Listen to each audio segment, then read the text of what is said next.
if you are like, I want to have a very nice piece of steak right now. So I'm going to go to somewhere that's like, hey, come here. We have a nice piece of steak. This is what we do. And you go there. Steak. And you go there and they're like, oh yeah, by the way, here's some like Sainsbury's like free-flowing iodized table salt in a shaker. Yes. Fuck off. It's like that fucking band when they had on their rider only the blue M&Ms. And the reason they would put that is not because they give a fuck about blue M&Ms, but it's because if they didn't put that, then probably something in the production of the show has also been fucked up because they didn't read the instructions. This is like that. The salt shaker is the bellwether for the amount of effort that's been put into the rest of the meal. You know what? And it's not, and I think some people think that's a kind of version of snobbery, but I think it's the opposite. It's like, no, if I'm going to spend my time and effort, I want it to be fucking good. Because it's almost the opposite of snobbery. The snobbery would be like, I don't even care. This is so meaningless to me. Yeah, it's just about spending the money and being seen. As opposed to being like, hold on. This is like meaningful to me. Yeah. I'm not going to engage with it if it's just going to be like, I think there are a limited number of dinners that you're going to eat before you die. Yeah. And I believe that. Saying that over a techno beat. Like, there are a limited number of dinners you're going to eat before you die. Annabella Royale got really weird. There are a limited number of dinners you are going to eat before you die. The man with the dinner eats. The man with the fork follows him. When the man with the dinner is chilled. Pick up the dinner and begin shoveling. The hungry boy picks up the dinner and begins scarfing. Tоварищ Stalin, we have new secret weapon against fascism. It is this hungry little boy. he is so hungry. He ate a tiger tank. Look at him. He get home from school and take 4 cookie out of thing because he believe if he has 2, he will eat both before he sit down. That was me. I did that. I never got 2 because I would eat 2 by the time I got to the table. Yeah. So I needed 4. I'd get 4 so I could have some when I sat down. That's like the same. Forward planning. Are you a man who will take a beer for the road from the pub? Because that's the same mentality. See, this was me as a sort of as a tween getting home from school, and I never understood this. I was like, set down your road beer by the biscuit tin. And Canada's a place that loves to drunk drive, basically. Of course, especially Alberta.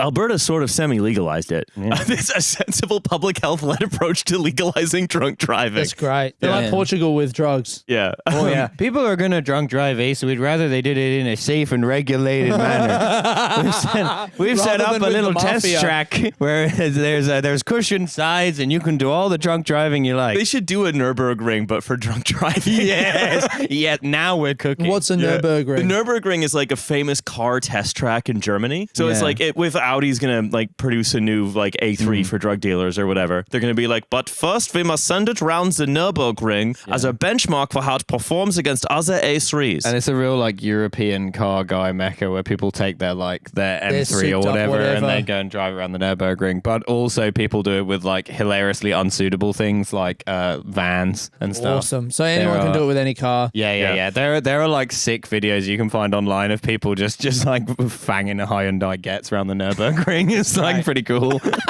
So I think there should be a special. We don't even need a separate Nürburgring. It could just be like, don't need a separate Nürburgring. We're building like another replica Nürburgring. There's been another ring that we have built, Mr. Bond. Yeah. I'm imagining someone doing it with like a truck full of refugees. You know, how fast can you get the truck full of refugees around the Nürburgring to like think about, escaping from wherever over the border? That's right.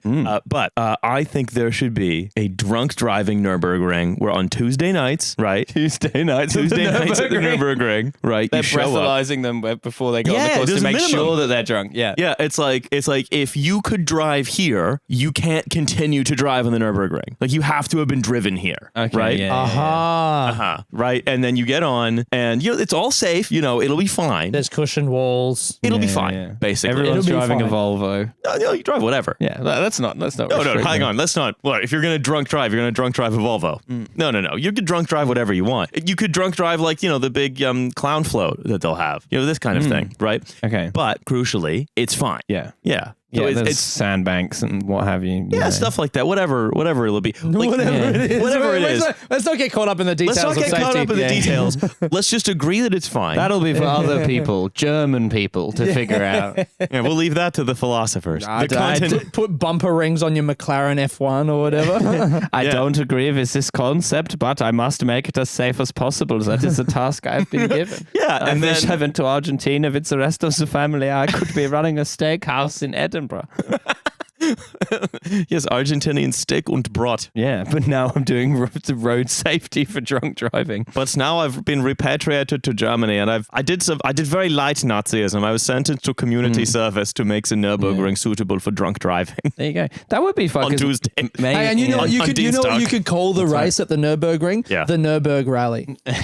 There you go. There you go. Do you like that, Riley? I'm Nuremberg? Oh, right. Yes. Yeah, okay. yeah. There we go. I Yes. thought I was looking for an alcohol association. No. I'm going old school, baby. Yeah. Yeah. Vintage. I hate it when I turn up to the drunk driving night at Nürburgring and I'm not drunk enough and they make me have a glass of natural wine. That would That's the suck, though. worst. Natural wine is terrible. Yeah, it You makes know, my but- stomach all upset before the Nürburg rally. I can't tell if you're making fun of me or if you also think natural wine upsets your tummy. I can't say as I've ever drunk a natural wine. Do you want to know what it's like? Okay. Imagine. So first, imagine number one, a kind of, like a kind of still apple cider, not like the sweet, bubbly one, but the kind of Like a still cloudy- brackish, cloudy one. Okay, yeah. Like one that you would get in like a health food shop, that kind of thing? Like a boozy. Like Oh, a boozy one, Yeah, like a okay. boozy one. Like a Somerset apple cider. Okay. Yep. Yeah. Now, imagine that a little less sweet and more alcoholic. So 3 times as alcoholic and cloudy. And because it's got fermentation, secondary fermentation occurring in it, a little bit like effervescent. Now, but however, what I'm describing is still sort of fine. It's just a cloudy apple. It's just a strong cloudy apple cider with a little bit of effervescence, like a kind of slightly sparkling Scrumpy. Scumpy. Scumpy. Yeah, I'm from Scumpy. Yeah, a kind of slightly sparkling Scrumpy. That's still, it's not to my taste, but it's still sort of fine in theory. Yeah. Here's where it gets to be a problem. Take that slightly effervescent Scrumpy and you need to make it taste very, very sort of yeasty. Now, yeastiness in a natural wine, as far as I can tell, basically tastes like old sweat. Okay. So, and it's often affectionately termed a kind of barnyard taste. Barnyard. By like people trying to sell the wine. They'll be like, Yes. oh, this has a lovely barnyard taste. I love that barnyard. Oh, I'm getting notes of barnyard. Yeah, like, it's like licking a horse. It's like licking a horse. As close as you can get to licking a horse. Like being a kind of homeless traveler man and sleeping in a bale of hay in the back of a train, you know? It's a bit like being like a sort Yeah, of the classic hobo hobo. life. Yeah, Yeah. it's the hobo's delight. Yeah. And then what you do. They love to lick a horse, those Here's hobos. the thing, right? When people ask what I don't like about it, I say, well, a natural white often Can I ask you something? Have you ever licked a horse? That's going to make what I next have to say much easier to understand. Ugh, I'm so sober I could lick a horse. And then they'll kick me in the head, and then I'll feel like all woozy. But that's Wendays at the Nürburgring for people who've been kicked in the head. Horse kicking competition. Guys who are just really concussed. You get kicked in the head by the horse and then drive around the track. Welcome to Concussion Day at the Nürburgring. They will have a concussion when they come in. Some of them leave in a coma.